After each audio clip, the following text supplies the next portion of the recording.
lúc chạy bao lì nọ ở nhớ trâu trong Vernon là chỉ Mount Vernon, Saint Washington, họ tới cho America. Giờ lúc công trình của Tulip Festival, và giờ lúc công trình cho ba nó tờ tàu trả ia,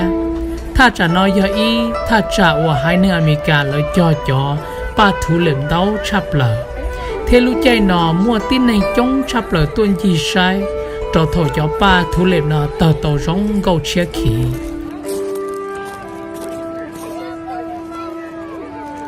Cho tin này ta tỏ bỏ nó phần trong giờ tin này thông theo của tôi hậu tế chờ America nó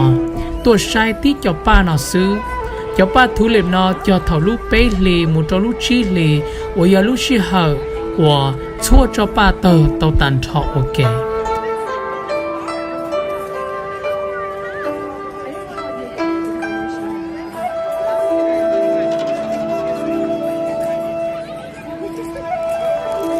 Tí lúc xí hở nó cho rõ nhỏ ít buồn gì lúc và ba nó lỡ còn ok ở công trình parade